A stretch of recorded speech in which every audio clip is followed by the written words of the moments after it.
What is going on, beautiful people? Welcome back to another video. And if you're new here, my name is Val and welcome to my channel. So if you haven't already, please do not forget to hit that subscribe button down below. So how you living? How you feeling? How are you emotionally, mentally, spiritually? How's your walk with Christ going? Okay, just a quick check-in. Let me know. Okay, is it rough? Because, you know, sometimes it can be rough. All right, you can be honest. Is it going good? If it's going good, then hey, all praises to the Most High. But let me know in the comment section, how are you guys doing? Let me know, quick check-in, just to see how everybody is doing. So my abstinent journey started 10 years ago. So I've been abstinent for 10 years now, okay? And I decided to go on this journey before I even gave my life to Christ. I decided to go on an abstinent journey because of what I was going through at that moment. And I've mentioned this before. I've mentioned how God, you know, made me go through an isolation season where he took everything away from me. And one of those things that he took me out of was a relationship. And that relationship was the last relationship I was in, which was 10 years ago. Okay, so after God removed me out of that relationship, I decided that I'm just going to be abstinent. Okay, and not only did I want to be abstinent, but it's what led me to make that decision in the first place. All right, so when I was in that relationship, number one, it was a very toxic relationship. Okay, I got in that relationship when I was about, I think, 18, got out at 24. I walked away. He took me out of that relationship because that relationship was toxic. And, you know, I was living in sin. I was living in fornication. I was doing things that I wasn't supposed to be doing in the first place. Okay. And I take full accountability for the hand that I played in that relationship, because I'm not going to put the blame on the other person and act like I didn't do anything and I was just this perfect little angel. So I don't want anybody to feel sorry for me, right? There's a lesson in everything. There's a lesson in everything. But God took me out of that relationship. And when he took me out of that relationship, I remember the day that I walked away was, number one, it was Valentine's Day. Okay, at that time, that was when I was, you know, celebrating Valentine's Day. I don't celebrate Valentine's Day anymore. But that's just how funny God is, right? Like, God has a sense of humor. He really does. He really does. He took me out of that relationship on Valentine's Day. And, you know, I'm thinking, oh, I'm going to be celebrating love and I'm getting gifts and we're just going to have a great time together. And that was not it. That was not the case, because that relationship was so toxic. There was just never a good moment. Or if there was, it was very short-lived, right? So, you know, I went to go see this person on Valentine's Day thinking that we're supposed to have a good time and things are going to be, you know, just great. I'm thinking I'm going to get gifts and we're just going to have a nice romantic time together. Complete opposite. And that relationship, honestly, was nothing but headaches, fornication, arguing, and the cycle just repeats itself. Like, there was nothing good going on in that relationship. So on Valentine's Day, we had an argument, right? This was the pattern of ours. It was just like constant anger, constant arguing, constant like unhappiness, just for any little thing. It was just anger, right?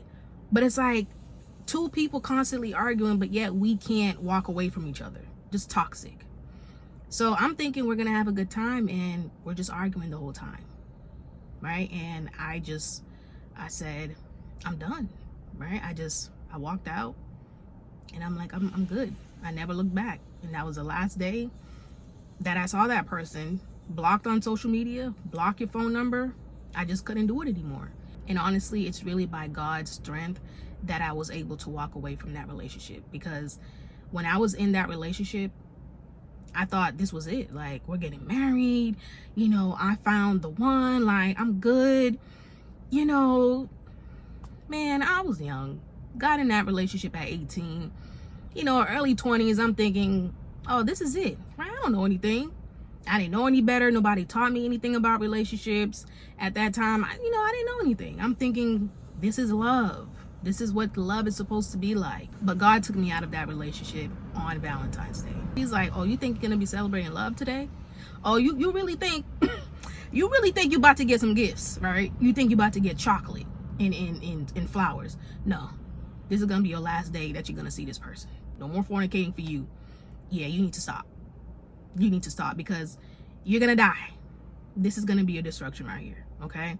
So I walked away from that relationship. And when I was going through this isolation season, I remember just having so much time to myself, right? By myself all the time. So I did a lot of self-reflecting. I self-reflected a lot, took accountability. I spoke to God a lot, right? And I just remember when he took me out of that relationship, I just remember feeling very disgusted. I felt disgusted. I felt ashamed. I felt like, how could I allow myself to do this, right? I was very disappointed in myself because I allowed, number one, somebody to get me out of character. I started becoming somebody that I'm not, which is why you shouldn't fornicate, because you collect soul ties and you start to become more like that person, especially if it's in a negative way. You don't want that, right? You start inheriting their demons, whatever they're dealing with internally and mentally. It could jump on you and you wonder why you're acting, a way that you don't normally act. And that started happening to me. I had moments where, I caught myself like acting more like this individual and not in a good way. They would influence me to smoke, to get high, to do things that they're into. Meanwhile, I knew deep down inside, I don't like that. Like, I don't like this stuff. But because, I thought it was love, well, I'm just going to do it to make you happy. When you're in certain situations, you don't really understand the severity of it until you step outside of that situation. I realized that I was being used and a lot of mind games were being played. And, I did see the red flags, but this is where you got to take accountability. You got to say, hey, I chose to stay. I can't blame anybody else but me. I should have left way before 6 years. Okay, way before 6 years. I let it play on way too long. But I'm still very grateful that God gave me the strength to even walk away in the first place, because I thought I would never walk away.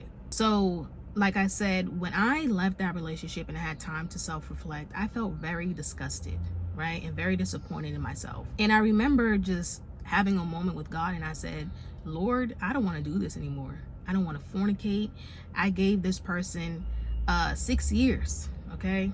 6 years of giving somebody my body who's not my husband. I lost a lot of time that I can't get back, a lot of energy that I can't get back, money that I can't get back. So I remember just having a moment with God. I'm like, Lord, I don't want to do this anymore. It's not worth it. I'm not fornicating with nobody.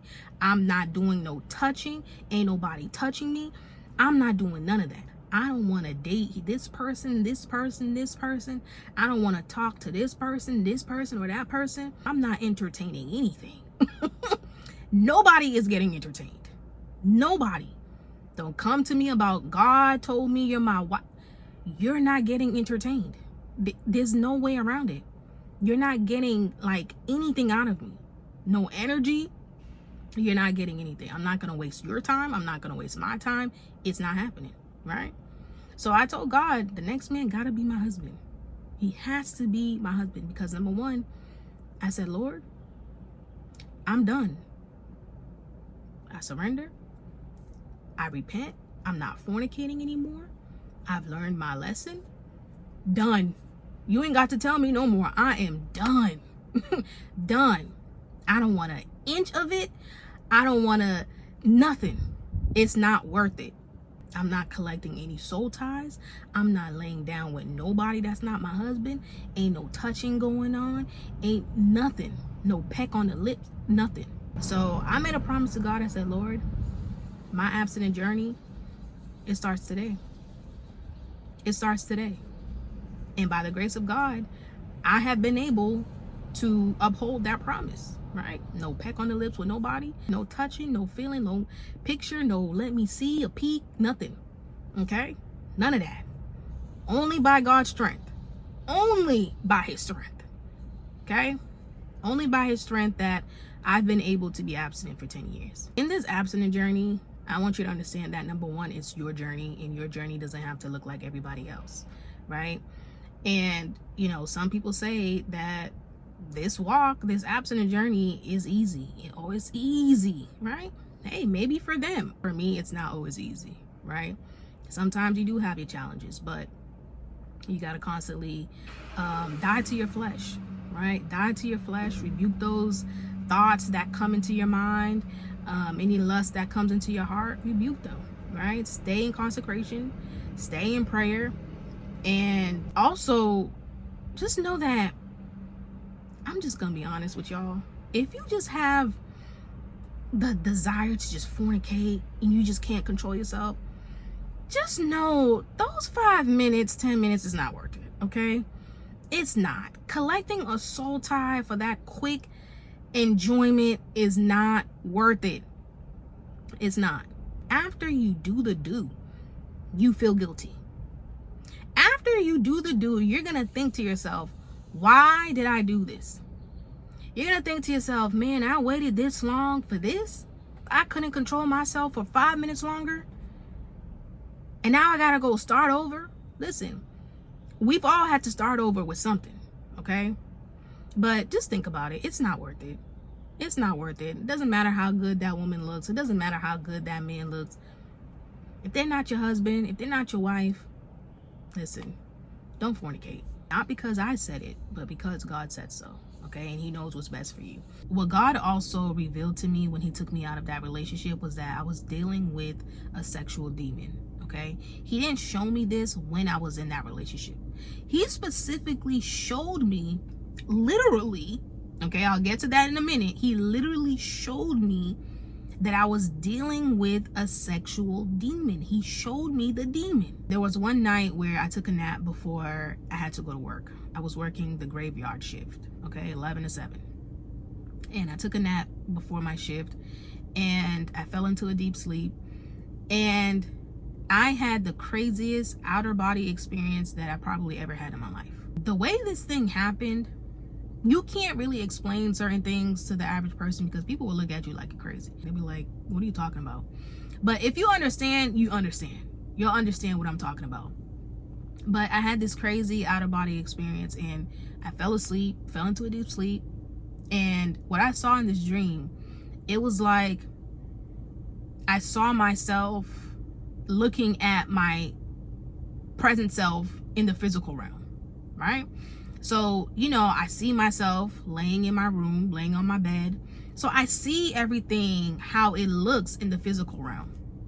Everything looks the same. And it's like I'm watching myself. I literally see myself laying in the bed, y'all. Crazy. Crazy, okay? And what I saw standing next to my bed was a demon.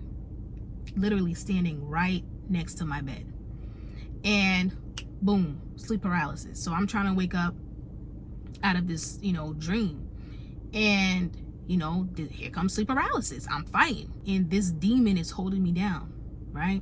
And I'm trying to get up. In real life, I'm trying to get up. And eventually, you know, I break free, right? I get up. And I remember just panicking. I started panicking. I started crying even. I started freaking out. I'm like, yo, I just saw a demon for the first time in my life. Full-blown demon right next to me. So I'm shaking up. I'm like, what is going on? Like, I'm scared, petrified. And I got to go to work and work the graveyard shift. Okay? So I'm like scared. And I remember explaining the dream to my brother. I'm like, this is what I saw. You know, he's more knowledgeable on, you know, the Bible. So I'm like, listen, this is what I saw. And, you know, I'm scared. And I explained to him what the demon looked like. And I said, it was very short. It was like a 3-foot, 4-foot thing, right? And it looked very old. He told me he once saw the same demon in his dream. So I'm like, this is not a coincidence, right? I don't believe in coincidences. Like, how did I explain something to you? And I was very, you know, specific on what this thing looked like. And he told me he saw the same exact thing. Like, that's not a coincidence. Like, we both had different dreams, saw the same thing. Like, how does that happen? So I'm thinking, okay, well, this must be some type of demon in the family, or generational curse that needs to be broken, right? It's a demon that's tormenting us in this family. So, now I'm like, okay, I'm dealing with something. This is way deeper than it actually is. This is spiritual. This is not just, some relationship he just took me out of. This is something I need to handle spiritually. This is deep. Okay, there's something tormenting me. And this was just this ongoing thing, because there were things going on in my life at that time that needed to be broken spiritually, right? That needed to be broken. So God was showing me that, listen, you need to stop playing. You need to stop playing. Like, this is not a game, right? And around that time, I was dealing with a lot of sleep paralysis. Right? I didn't know what sleep paralysis was, but around that time, it was like almost every night. Almost every night, I was getting tormented in my sleep. Tormented like crazy. And I would just brush it off. I'm like, okay, I know I'm dealing with something. I know it's something going on. Like, I feel like, I'm getting pressed at night. I'm dealing with something. I don't know what it is. Again, around that time, I'm still in the world. Okay, I don't fully understand what's going on. I didn't really know what I know now. So, I was dealing with sleep paralysis like crazy. And God had to show me, this is the demon that you need to get rid of. And you need to stop fornicating. You need to stop lusting. Because there's a lust demon in your life. Right? There's a lust demon in your life. So when you see people out here overly sexual, hypersexual, talking about hookup culture, I can sleep with this person, I can sleep with as many people as I want. Listen, you got demons. That's not just normal. Okay? That's not normal. God didn't create you to just be humping on everybody. Right? Those are demons. And you're just feeding it, right? You think you're pleasuring yourself? Oh, I'm just going to pleasure myself. I'm just going to go from this body to this body, that body to that body. No, you're pleasuring that demon. That's what that demon is asking. That's what that demon wants. It wants more bodies, right? And then you wonder why you're acting a certain way. You wonder why you're attached to this person. You can't let them go. You wonder why you're acting different. You wonder why so many things are going wrong in your life, right? Attaching all of these spirits onto you. Attaching all these demonic forces onto you. You gotta be careful. It's not a game. It's hookup culture, promiscuity, all of that. Why do you think it's being heavily pushed? It's being heavily pushed onto younger women, younger men, kids. Like, there's a reason why certain agendas are being pushed, right? It's demonic. It's demonic. Don't play with your life like that. That demon that I saw, when I tell you, when I started to take my walk seriously, and I started, going in and with the fasting and the praying, and I started changing my life, sleep paralysis was gone. Done. God took that away. That demon fled. You have no place here, right? Because now I belong to him. Now I'm not in the world. I'm not fornicating. Now I'm not operating in lust. Now I'm all in. Like, this gonna be a battle. Like, what's up? Like, I'm all in. You used to have me. You used to know me. Not anymore. That demon had to go. You gotta go. You gotta go. You don't belong here. You don't know me no more. So this abstinent journey of mine is very personal. It's not something that I'm just doing. It's not something that I feel like I'm forced to do. It's not something I'm doing because it's trendy or... Listen, this is very personal. I do not want to go back. I do not. After seeing that demon, there is no way that I am going to allow that demon back into my life. I saw that thing standing right by my bed. Like it owned me. It was right by my side, like, just looking at me like a security guard, like, she's mine. Literally, it was standing by my bed, just like looking down on me like, yep, I own you. Nope, never again. I refuse to go back. I experienced enough. Listen, a lot of spiritual warfare, a lot. Like, when I say warfare, it was so much. I'm like, God must think that I'm made of steel, because the warfare was non-stop. Demons, sleep paralysis, depression, anxiety, fighting non-stop. Like, the dreams were crazy. Like, so much spiritual warfare. So y'all, listen, don't play with your life like that. Don't allow demons to come into your life because you want to fulfill your desires, your selfish desires, your pleasures for a quick enjoyment. Listen, it's not worth it. And this journey protects you from so much. It protects you from STDs. It protects you from unwanted pregnancies. And it protects you from inheriting all these demonic spirits, because you don't know what demons people are dealing with. Your body's for your husband. Your body's for your wife, right? Your body wasn't meant for all these different people to have fun with.